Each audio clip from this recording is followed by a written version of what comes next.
Getting on about that time again. It is episode 18 of Liam Small, Abridges, A History of Newfoundland by D.W. Prowse. 15 to 20 pages at a time, every day, until the bars open back up. Some of you have been asking why I've been cutting it to 15 pages or 20 pages. The videos are just getting long. This is episode 18, so if they were all like half an hour long, that's 9 hours of this stupid shit already. We're like just getting to the halfway point, so enjoy Liam Small's 20-hour series about the fucking history of Newfoundland. So anyway, that's one thing.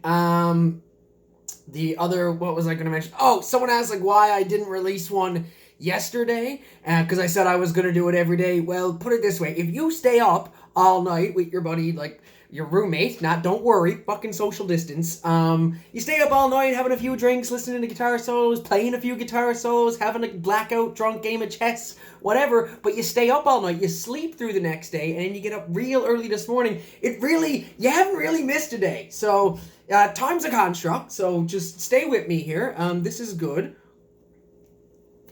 We are joined... Oh, also, cool news. I just want to give a quick shout out to the gang at Brokest Records.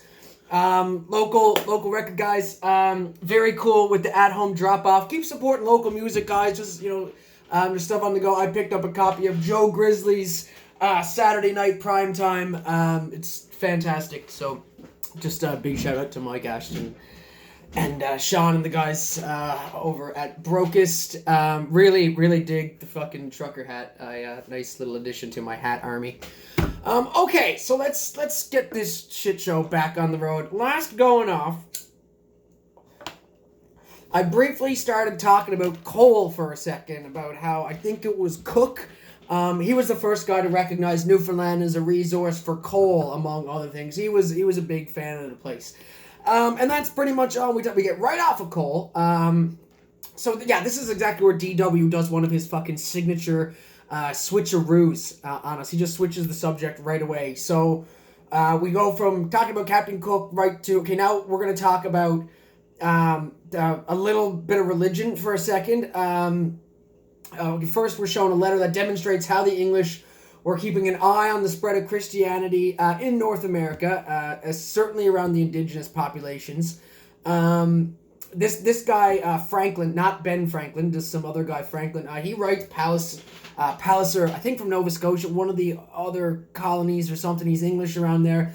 And he just goes, hey, just wanted to let you know that, like, all the indigenous peoples in Nova Scotia, so they all got together at Cape Breton earlier the year. They did it again, and we found a bunch of Catholic shit lying around. So I guess what they were trying to say is that it appears as though the French are starting to indoctrinate some of the indigenous populations into Catholicism. Cool. Not really a cool story. But anyway, Palliser says, basically, it sounds like a you problem to me. He's like, I don't know why you're getting me involved, but I tell you what, I'll send over a couple of boats just to keep an eye on the French and the Acadians at the end of the day, which is the end of a really cool story. Not that interested. On page 231, I have it here. Okay, so it's just sort of all over the place in this one. I really did. I don't know if it's my brain is starting to feel it or this is just getting sort of dumb, but he jumps around so much here, and he gets right off the religion again. Okay, so I'm just going to read it. Two important events in the religious history of the colony occurred during Sir Hugh, this is Sir Hugh's government. The two things were the commencement of the Moravian mission at Labrador. So this is people going up and speaking to the indigenous populations in Labrador, trying to get them all Christianated or Christianized or fucking brainwashed.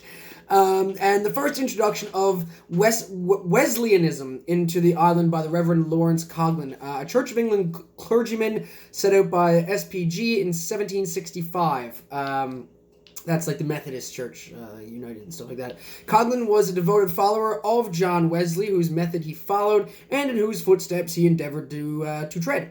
The great founder of Methodism lived and died a member of the Church of England, and there is nothing at all incongruous in the first Wesleyan in the colony being an Episcopalian. Who, again, don't really care. The new body was practically driven out of the church and compelled to form themselves into a separate society. The Reverend Lawrence Coghlan, an Irishman, a most earnest man, like most enthusiasts in a good cause, was persecuted, but worse still, was not paid his legal salary. And the only reason I bring this up, that this is important, is because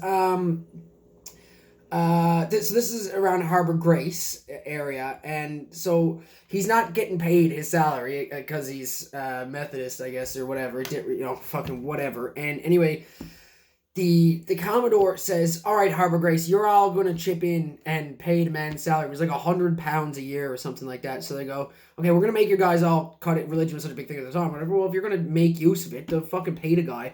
So basically, yeah, so the Commodore says, "Okay, Harbor Grace, it's time. You're all going to kick in a little bit to pay him." Naturally, this, of course, along with, he also had a penchant for defending servant rights and shit like that. So between, making sure his own salary got paid and defending the rights of servants who were helping everybody out, probably getting a fucking pittance at the time anyway. Then we have the West Devonshire admirals kicking up a stink, and that didn't rub them the right way, and eventually we got him removed. So again, the same corruption of this group of fucking buys got another one of their interests played out. Cool. Corruption, man, some good. He left the colony shortly after he was removed from his position. I don't know what is, in the greater scheme of things, why it's so important, but anyway, so we jump off that one into the other important aspect, which was mostly like the Christian missions moving up through Labrador. And I have a note of that on page 332. It just says, from the records, it appears that Jans, I'm going to assume it's Hans Haven, one of their first missionaries, had been sent by Palliser in 1764 to conciliate the Eskimos and Mountaineer Indians. Next year, brethren received the following report, blah, blah, blah, blah, blah, blah, blah. They had a report, and there was some back and forth. And that was that. So they were going up to Labrador, trying to establish good relations for what would eventually be salmon, game, and offshore fishery up there. Again, I think at this point in time, if I'm not mistaken, Labrador is annexed to Canada. Labrador has been bouncing back and forth like a game of Pong. So it's hard to tell where Labrador is at the time. I could go back and figure it out, but I'm not that interested. Okay, so next little thing. Christians moving up to Labrador, page 32. So during the rest of Palliser's administration, basically things went as smoothly as they could. Given the times and stuff like that. But more or less, there wasn't a great deal of turmoil or anything. There was a war scare by the French in 1764, where there was a false or a mistaken report sent back to him that said the French were starting to bring ships and stationing them in St. Pierre, sort of arming the Navy there and building up the fort at St. Pierre. But that all turned out to be, in the book, he calls it a canard. Which I don't know if that's a cheeky way of French, false information. Anyway, it wasn't true, no big deal. So, no war with France at this time. I'm sure we'll have another one, because, fuck man, loves going to war with France. There was some turbulence in terms of custom houses and rising taxes on goods imposed by England. This was happening everywhere. So this is sort of, again, where the Americans get a little bit pissed off and, no taxation representation thing. So tax on goods in general were starting to go up all around. And these same taxes were the precursor to the War of Independence in the States. Now, Sir Hugh Palliser's successor was this fella named John Byron, who was more or less a puppet. He kept up in the tradition that was going on. He didn't do very much in terms of rocking the boat or anything like that. The governorship also at this time, so Palliser was gone, Byron is in, and the governorship seems to be changing now every 3 years. They've sort of regulated. Before I was kind of mentioning, I didn't really know how quickly these guys were getting turned around, whether it was yearly or whatever they saw fit. But now there's a more stable 3-year term. Pardon me, take a drink. On that.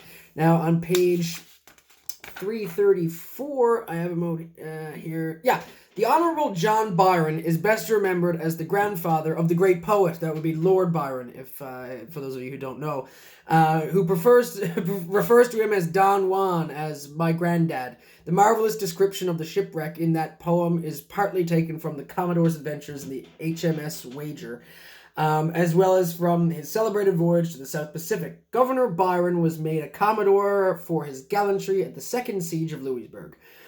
He was very plain, straightforward old sailor, like all of his family, rather eccentric. Again, any of you who know Lord Byron, he was known throughout the Navy as Foul-Weather Jack. In the American War, he did not distinguish himself. That's kind of a nice little note to put in. Oh, by the way, in the American War, didn't really carry his own. Byron's administration was marked by the same humane treatment of the Eskimos that had characterized Palliser's dealings with them. An endeavor was again made to open up friendly intercourse with the Beothics, but once again without any effect. So things not going so great with our indigenous peoples. Labrador, I guess, it was a good working relationship, or at least friendly up there. So that's nice to see at least. What else we got here? Okay, in 1774... I had mentioned before that a trade war, like almost like a Cold War, was starting to kind of come up between America and England now, competing for almost our business and trade on and around the island and stuff. So that's in 1774, right? This is all the hype up right before the Declaration of Independence. So the trade war in 1774 ended in the Continental Congress of 1774, which, and this is important, prohibits exporting to England or British colonies. So this is a cutting off of, now we're starting to draw lines in the sand between the American and the English trades here. So what they call, okay, in what DW calls, in a passage here, he writes, so, in the year before the outbreak of the American War, just fucking say what year it is. Don't make me do extra Googles. I know what it is, but it's the principle of the thing. Just say the fucking... Okay, anyway, so in the year before the War of Independence breaks out, I'm not even going to say what year it is, I'm just going to say what he said. So anyway, okay, so there's like in that year, they call it the year of the Great Storm or something like that. Like, it was the year of the Great Storm. And that was, there was some kind of crazy tidal wave that hit the island. It killed 300 of the permanent residents here on the... I don't recall which coast it was. Just 300 people along our coast. It is known in Newfoundland annals as the year of the Great Storm. Apparently the sea level rose about 12 feet, took out, just fucking devastated the coast. Of course, that's where everybody's houses were. So that was not such a great time. So after Palliser got out of office, someone else got in, some other people came in, not too much of a big deal. There was a little bit of a beef there. Who is it? The New Englanders still gave trouble up by Labrador. The officer in command of Fort Pitt is complained of for having engaged in the seal fishery.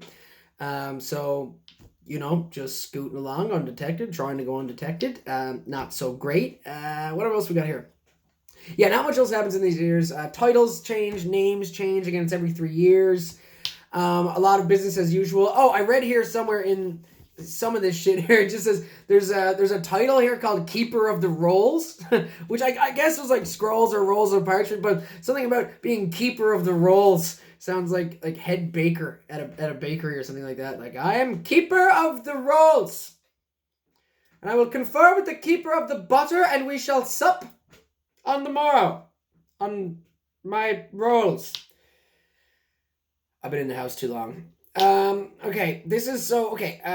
on page 338 here, I have, this is a little chunk, so I'm gonna go ahead and just read this, because things are starting to change now. Several writers on Newfoundland history, in their anxiety to make out a case against the American colonists in their struggle with England, have magnified what would be a normal street row, just a little scuffing down on fucking George Street, a street row, an ordinary Irish faction fight in Harbour Grace in 1766, into a serious battle, and the merchants' opposition to the new custom house as treason. They have exaggerated and perverted these small affairs to a sinister plan and a preconcerted scheme of rebellion. There is not the slightest foundation for such a statement. At the time of the Declaration of Independence, there was, no doubt, a good deal of lawlessness in the colony, and some disaffection. Republicans were few and scattered. The Loyalists, which is pretty much everybody who lived here, because we were stuck with fucking England at that point, the Loyalists were in an overwhelming majority. There were 4 or 5 men of war always on the coast, a strong garrison, and at least 10,000 sturdy West countrymen. Our buds from Devonshire. A rebellion in Newfoundland would not have stood an hour against any odds. So we were just like, all right, I guess we're on the Loyalist side. They're already here. They've already overwhelmed us. So what the fuck are we gonna do? Rebel? No, we'll let you crowd down in New England take care of that. But the war. Imagine if the War of Independence had started here or something. You know what I mean? Like, just makes you think sometimes, doesn't it? Doesn't it just make you think? Maybe that's the wine. Oh, this was opened like a couple of days ago when I closed. It's just not the same. I mean, I'm going to finish it, but it's not the same. Okay. So after that, so this is the point in time where things start to really change for us, because now that England and New England are beefing, and the Commonwealth, the thing that said no exports to Britain on the New England side of things, and then now we're stuck with being basically a loyalist colony, now begins, whereas for the last fucking couple hundred years, things have been really good between us and New England. Now things are starting to turn around a little bit, where the British are going to cut off our ties to New England, and New England are going to cut off their ties with us, and not such a favorable way. It says, it mentions here, this is where things start to change for us. It is not necessary to repeat again the oft-told story of the American Revolution. Thank you, fucking DW, for that. We know there are other books for that. Thank you for not regaling us with any unimportant information, such as the War of Independence. The American Revolution, how the obstinacy and stupidity of George III and his ministers drove the colonists into rebellion, how the greatest statesmen in England, Chatham, Fox, and Burke, Franklin, Washington, and others in America, tried to prevent war, how the gallant colonists at last achieved their liberty through the powerful assistance of France and the combination of nearly all Europe against England. This great history has been written in every form, from the spread eagle, one-sided view from some American historians to the newest and fairest description of the events by Goldwin Smith. Whoever the fuck Goldwin Smith is, but he sounds like he's got a fairly balanced view of things, so that's nice. Okay, so that's DW saying we're not getting into it. On page 340, I have a note here about this fella named Rear Admiral Montague, and I'll give credit to anybody who has to hold the title of Rear Admiral, because it sounds funny. Rear Admiral Montague, who succeeded Duff, another guy, was sworn in May 1776. One of his first acts was to graciously permit the French to cut wood in Bay d'Espoir and other places to build houses. So this guy actually, now, because if you remember the Treaty of Paris was like, France, like, no, you're not setting up on the coast, you're not, so to be cutting wood in Bay d'Espoir, I don't know if this was like a little loophole or a side thing. Anyway, he showed the French a little bit of like compassion, I guess, let him set up a couple of fucking logging stations anyway. And then of course, upon war breaking out between France and England in 1778, wow, we didn't have to wait long for that one. In 1778, he nevertheless promptly took possession of St. Pierre-et-Miquelon. So now we have possession of St. Pierre-et-Miquelon for what, maybe one of the first-ish times, like, officially. He destroyed all the buildings and sent away all the inhabitants. 1,392 people, prisoners to France. So yeah, he didn't fuck around, obviously, whoever Montague was. He was just like, Like, so clearly, you know what I mean? He was like, fuck around, play around, and you gave him the logging cabins in the middle of the island or whatever, or Bay of Spare, and then, you know, war broke out with France, and he's like, well, go fuck yourselves then, I'm taking your cute little island down there. Loves it. So, okay, that's cool. Then there's a whole thing down here below. DW. I just want to make sure I didn't miss a point on that. So Rear Admiral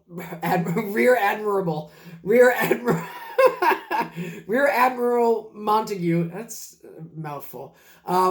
He was a deadly dude and kept our shore. Also, on top of what he just did, he was also good at keeping our shore safe from American privateers who would come around trying to fuck things up at the time. Now that things weren't so good between the loyalists and the colonists of New England. So there's like, okay, now this is like a whole thing here. See all this shit? There's like a couple of pages, and it's teeny tiny font, and there's like a bit like, it was just kind of talking about shit at the time. DW recommends reading it because he like got the privilege of having it, so I guess it's like some kind of a rare document or something. I don't know, like, there's a bunch of shit. I'll just read you a small passage. It's like, this is an abbreviated form of the indictment against power. There was no evidence to sustain it. It appears that Cal, a shopkeeper or merchant, was having a drunken spree in his house. Some boys looked in through the window, so he and other guests rushed out and struck the spectators with sticks. The accused, an Irish youngster, was passing and was struck violent blows on the head by Cal and Lawrence Power. Remember, youngster means servant or whatever. The boys were too drunk to distinguish anyone. After being struck, Richard Power immediately went home. The next day had his wounds dressed by Dr. Delaney.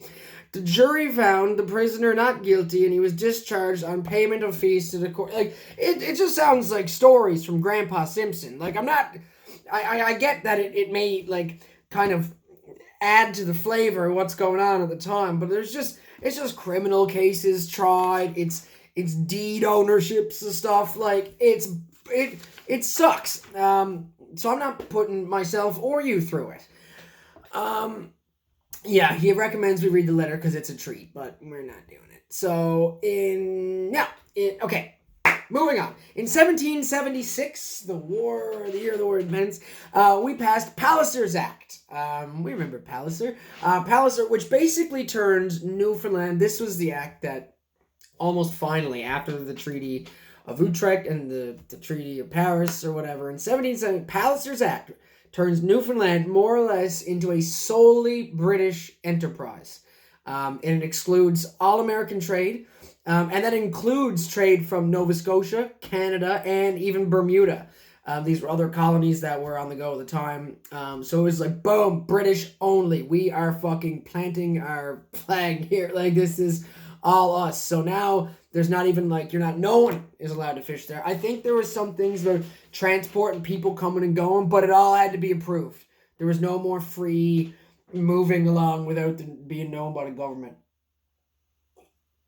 Sort of like now.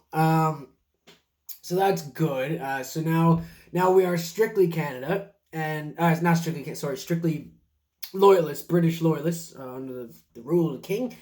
And, I set up a bunch of laws. What if I got here on page 45? Okay, no.